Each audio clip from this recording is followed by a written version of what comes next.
The air on the desolate planet Xandar crackled not with static, but with raw, unrestrained power. Before Thanos stood the champion of the universe, an elder whose very essence vibrated with cosmic energy. This wasn't just a powerful being, this was an unstoppable force, a titan who had never known defeat in physical combat. And clutched in his colossal fist, pulsating with an almost blinding light, was the power gem. Thanos, the mad titan, was on his relentless quest, gathering the Infinity Gems, and this one was crucial. Yet even for him, the challenge was clear. A direct confrontation, a fistfight against the champion wielding the power gem, was not merely dangerous, it was unwinnable. The champion was a force of nature, physically invulnerable, his strength amplified to infinite levels by the gem.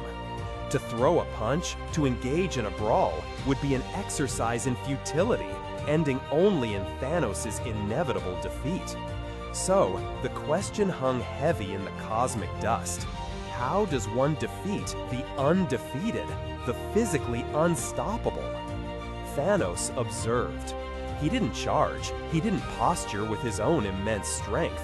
He simply watched the champion, a figure of pure, unadulterated power, reveling in his might, challenging Thanos to dare approach him. The champion, confident in his invincibility and the gem's might, likely expected a straightforward clash of titans, a test of raw strength. But Thanos' strength lay not just in his muscles, but in the intricate labyrinths of his mind. He understood that true victory wasn't always about overwhelming force, but about understanding the opponent's nature, their ego, their limitations, even if those limitations were psychological rather than physical. He recognized the champion's fatal flaw, his profound pride, his unwavering belief in his own physical superiority. The champion derived his identity from being the greatest brawler, the ultimate combatant. And it was this very pride, this need to prove his unparalleled strength, that Thanos would exploit. Instead of fighting, Thanos began to speak. His voice, calm and measured, cut through the champion's aura of invincibility. He didn't mock, he didn't threaten, he simply questioned. He goaded the champion, not about his strength, but about his control. He subtly implied that perhaps the champion, for all his power, wasn't truly unleashing the power gem's full potential. He hinted that the champion held back, that he hadn't truly pushed the boundaries of his immense abilities because he had never needed to. He challenged the champion to prove not just his power, but his mastery over it, to show a truly overwhelming display of force.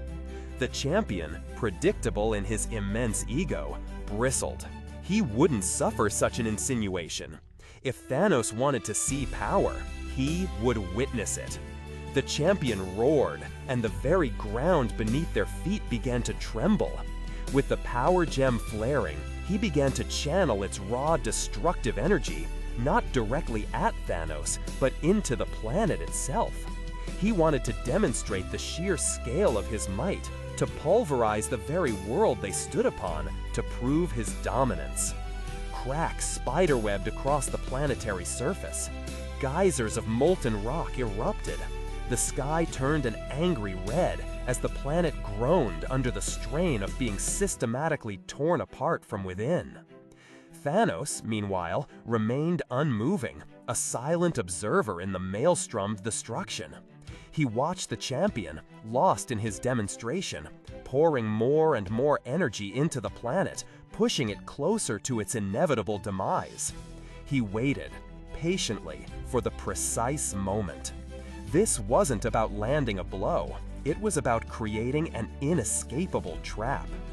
As the champion reached the zenith of his destructive display, as the planet began its final cataclysmic collapse, tearing itself into a million fragments, Thanos acted. In that infinitesimally precise instant, just as the very ground vanished and the planet exploded into dust and cosmic shrapnel, Thanos acted. In that moment, he teleported. He didn't teleport himself away, he teleported the champion. One moment, the champion was a god of destruction, standing on a dying world. The next, he was suspended in the silent, suffocating vacuum of empty space, countless light years from any celestial body. The champion, who had just wielded infinite power to obliterate a world, was now utterly helpless. The power gem in his hand, so potent on a planet's surface, was useless in the void. There was nothing to punch, nothing to push off, no air to breathe, no gravity to anchor him. He was a cosmic raft without an ocean, an unstoppable force with nothing to stop.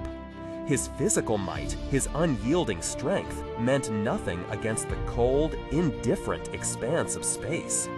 Then Thanos reappeared before him, not with a triumphant roar, but with a simple, practical offer. He was perfectly calm, his voice as steady as before. "You are adrift, champion," Thanos stated, "and you will perish here." He then offered a lifeline. "I can transport you to a new world, a world where you can breathe, where you can move, where you can perhaps even rebuild your reputation. In exchange, I require the power gem." The champion, humbled and utterly without recourse, had no choice.